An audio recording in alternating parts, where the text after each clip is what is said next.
¿Por qué elegir este cuadro? Bueno, pues simplemente porque ahora mismo en el Departamento de Dibujos y Estampas estamos trabajando en un proyecto que tiene que ver con las primeras imágenes fotográficas que reproducían las obras del arte español. Y por eso he elegido este cuadro y por eso luego hablaremos de este díptico que les he entregado. En 1827, dentro de una corriente que se había generado a finales del siglo XVIII, existía la preocupación por reproducir los cuadros de las colecciones reales. Y así hubo un primer proyecto ilustrado en el que a través del grabado a buril se reprodujeron las principales pinturas que se conservaban en los palacios reales. Pero unos años después, de la mano de José de Madrazo, ya abierto el Museo del Prado, se piensa que la mejor forma de propagar el esplendor de la monarquía española, de Fernando VII, era reproducir a través de la litografía, una nueva técnica importada de Francia, el mayor número posible de cuadros de las colecciones reales. Y así durante muchos años, desde 1827 hasta el 36 aproximadamente, se van a editar 200 litografías que reproducen los principales cuadros de la colección, entre los cuales ya va a estar este que tenemos aquí detrás de mí. Bueno, yo me he traído una reproducción a escala, a tamaño natural, de esa litografía, que es bastante común, es bastante popular encontrarla, que realiza un dibujante español, Enrique Bueno, y que cuando comparamos esta litografía con el original, pues nos damos cuenta de que, bueno, se parece, pero no se parece todo lo que debería parecerse. ¿Por qué? Cuando yo acabe de hablar, ustedes ya tienen tiempo para acercarse a mirar este cuadro, y se darán cuenta de lo difícil que es reproducir un cuadro en el que no hay dibujo realmente, en el que las calidades de luz, las calidades matéricas son muy suaves, está pintado con muy poca pintura, es muy diluido, los contornos no están siempre definidos. Realmente el dibujante tiene que traducir a línea, a dibujo, porque está utilizando el lápiz, con lo cual la imagen final es una imagen muy nítida, muy perfilada. Lo cierto es que esa litografía, bueno, fue la imagen que dio a conocer internacionalmente esta pintura de Velázquez.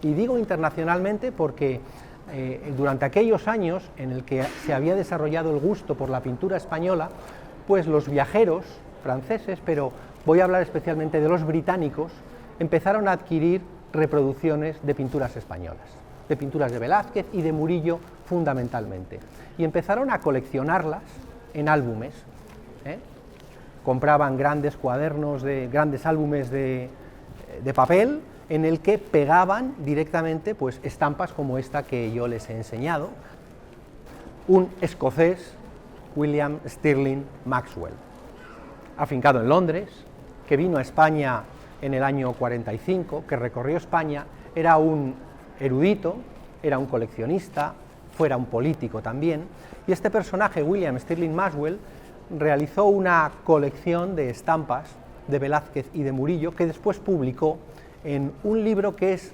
fundamental para la historia del arte español, que son los Anales de los Artistas de España, de Annals of the Artists of Spain, un libro que es la primera historia del arte concebida como historia del arte, que se va a publicar no solo en Inglaterra, sino también en España. Él escribe ese libro, que va a publicar en 1848, basándose en gran medida en su colección. Conocía muchas de las obras porque las tenía presentes a través de reproducciones como esta que vemos aquí. Publica, sabemos, en torno a los 700 ejemplares. Es un número importante para la época también, para un tema como la historia del arte español, y va a hacer 50 ejemplares, solo 50 ejemplares, en el que va a incluir por primera vez en la historia reproducciones fotográficas de obras de arte. Estamos hablando de los momentos iniciales de la fotografía, es decir, estaban inventando la fotografía y tenían problemas de todo tipo.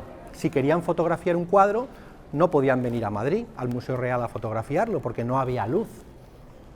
Había la luz natural, y la luz natural pues no era suficiente en muchos casos para tomar fotografías de esas pinturas, y además ellos estaban en Londres y los cuadros estaban en Madrid. ¿Qué puedo reproducir?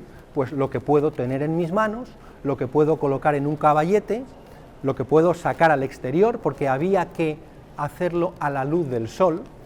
Entonces sacaban esas estampas, las colocaban en un caballete a la luz del sol y tomaban la fotografía. sacaban el negativo, que era de papel, y posteriormente lo positivaban también a la luz del sol, en la calle. Fíjense ustedes que positivar 50 ejemplares de esta obrita que les voy a enseñar equivalía a poner 50 veces el negativo en un bastidor y bajo la luz del sol. Y yo me pregunto, ¿y qué luz del sol había en Londres?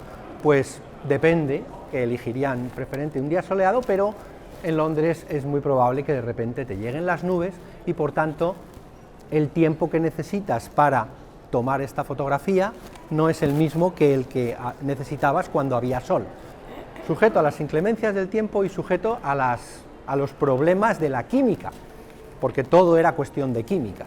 Bien, lo cierto es que Stirling, de su propia colección de estampas, de Murillo, de Velázquez y de muchos otros, hizo un librito en el que, con fotografías exactamente de este tamaño, que ven ustedes aquí, exactamente iguales, él fue positivando y pegando en ese cuaderno que regaló a sus 50 amigos y colaboradores. Tenemos la suerte de tener uno de esos ejemplares y precisamente por eso hacemos este proyecto. En la fotografía que ustedes tienen aquí ven que hay dos fotografías iguales, una más clara y una más oscura. La más clara es la fotografía tal y como se conserva en el ejemplar del Museo del Prado, porque el problema fundamental que tenían estas fotografías es que se borraban con el tiempo. Ustedes ven que esta fotografía, que está basada en esa estampa que yo les he pasado, pues reproduce no el original, sino una estampa, con toda la luz que tiene el rostro, es decir, no tiene los mismos matices de luz y sombra que vemos en esta pintura de Velázquez. Y sin embargo, a la derecha hay otra fotografía que ven ustedes más oscura y que forma parte del proyecto que estamos realizando aquí en el Museo del Prado, junto con el archivo fotográfico, que es reconstruir cómo sería ese libro cuando Stirling se lo regaló a sus amigos. ¿Cómo era? Pues era un cuaderno en el que las fotografías eran intensas, tenían matices, tenían sombras, y que sin embargo con el tiempo se iban borrando. La forma de preservarlo es conservar los originales, pero también reconstruir, en función de la documentación que nos ha llegado a nuestros días, de otras copias que se conservan, de lo mejor de cada ejemplar, reconstruir cómo sería esa primera imagen. Y esa primera imagen, si comparamos esta pequeña fotografía que tenemos con el original, es más ajustada a la realidad que el modelo intermedio que les he enseñado de la litografía. ¿Por qué? Porque de alguna manera la fotografía ha desenfocado lo que el litógrafo enfocó, porque no sabía cómo transmitirlo a través del dibujo. De tal manera que el valor de estas fotografías es importante como documento, es importante ya como obra de arte y está por tanto más próxima al original, aunque estemos viendo una reproducción, que la propia reproducción que vemos en un tamaño. Eso sí, siempre pensando en que el tamaño es importante, y aquí nos damos cuenta de que nos encontramos con una fotito de apenas 6 centímetros, creo recordar, pero que nos permite, y eso es lo que permitía la fotografía, acercarla, verla de cerca, coger la lupa, mirarla con el cuentahilos y ver, bueno, pues esas primeras imágenes que se divulgaron de la obra de Velázquez.